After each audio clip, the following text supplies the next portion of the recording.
Toon Tales। Harinder और सुधा की शादी को 3 साल बीत गए थे। वह दोनों खुशी खुशी अपना जीवन व्यतीत कर रहे थे। दोनों दिन भर खेत में मेहनत करते। भगवान की कृपा से सुधा ने 2 लड़कों को जन्म दिया।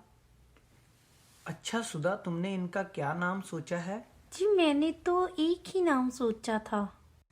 अच्छा बताओ, क्या नाम सोचा था तुमने? मनदीप। तो ठीक है, दूसरे का नाम रखते हैं संदीप। मनदीप और संदीप अब बड़े होने लगे थे। एक शाम वह दोनों पार्क में खेल रहे थे कि जब वह घर आए तो संदीप माँ को बोलता है, माँ कहाँ हो आप? मुझे बहुत भूख लगी है। यह लो खाना। नहीं माँ, पहले मुझे खाना दो, मुझे ज्यादा भूख लगी है। नहीं माँ, पहले मुझे खाना दो, मुझे ज्यादा भूख लगी है। अब बस भी करो, तुम दोनों हमेशा झगड़ते ही रहते हो। तुम दोनों को कोई और काम नहीं है? परंतु माँ, मैंने पहले खाना मांगा है। नहीं माँ, पहले मैंने खाना मांगा है। यह लो खाना।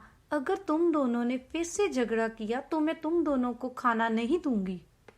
यह बोलकर सुधा वहां से चली जाती है। शाम को जब हरिंदर खेत से घर आता है तो सुधा उसे सारी बात बताती है। ठीक है सुधा, तुम संदीप और मनदीप को मेरे साथ खेत भेज देना। जब वह खेत में मेरे साथ रहेंगे तो झगड़ा नहीं करेंगे। सुधा मान जाती है। अगली सुबह जब हरिंदर खेत के लिए चला जाता है तो सुधा मनदीप और संदीप को अपने पास बुलाती है। बेटा, मेरी बात सुनो। आज तुम दोनों अपने पिता के साथ खेत में उनकी सहायता करना। परंतु माँ, अभी तो हम बच्चे हैं, हम खेत में क्या काम करेंगे? अगर अपने पिता की थोड़ी सहायता कर दोगे तो तुम्हारा कुछ घस नहीं जाएगा। थोड़ा तो काम करना सीखो। सारा दिन बस खेल कूद में ही व्यतीत करते हो। वह दोनों जल्दी से खाना खाकर अपने पिता के पास खेत में चले गए। मनदीप और संदीप खेत में जाकर भी झगड़ा करने लगे। इस पर उनके पिता बोलते हैं, अरे भागो जहाँ से, तुम दोनों ने मेरा खेत में काम करना भी मुश्किल कर दिया है। मनदीप और संदीप पार्क में खेलने चले जाते हैं। शाम को जब हरिंदर घर आता है तो वह अपनी पत्नी सुधा को सारी बात बताता है।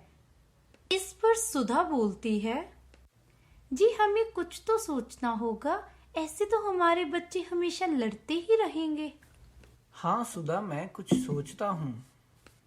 थोड़ी देर सोचने के बाद हरिंदर सुधा को बोलता है, तुम जल्दी से कुछ लकड़ियाँ लेकर आओ और मनदीप और संदीप को भी यहाँ बुला लो। सुधा ऐसा ही करती है। मनदीप और संदीप वहां आ जाते हैं। तभी हरिंदर बोलता है, जो भी इन लकड़ियों को तोड़ेगा मैं उसे इनाम दूंगा। यह सुनकर वह दोनों फिर से झगड़ा करने लगे। मनदीप बोलता है, पहले मैं तोड़ूंगा। नहीं, पहले मैं। हरिंदर की बात मानकर पहले संदीप लकड़ियां तोड़ने लगता है। वह बहुत कोशिश करता है परंतु वह लकड़ियों को नहीं तोड़ पाता। इसके बाद संदीप कोशिश करता है और वह भी लकड़ियों को नहीं तोड़ पाता। इस पर हरिंदर बोलता है, अब तुम इसमें से एक एक लकड़ी लो और उसे तोड़ो। दोनों जल्दी से एक एक लकड़ी को तोड़ देते हैं। इस पर हरिंदर बोलता है, तुम दोनों इन लकड़ियों के समान हो। अगर तुम एक साथ हो तो तुम्हें कोई नहीं तोड़ सकता, परंतु अगर तुम एक साथ नहीं हो तो तुम्हें कोई भी तोड़ सकता है। इसीलिए हमेशा एक दूसरे का साथ बनाए रखना।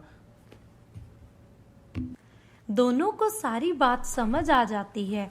वह दोनों अपने माता पिता से हाथ जोड़कर माफी मांगते हैं और हमेशा एक साथ रहने और ना झगड़ने की कसम खाते हैं।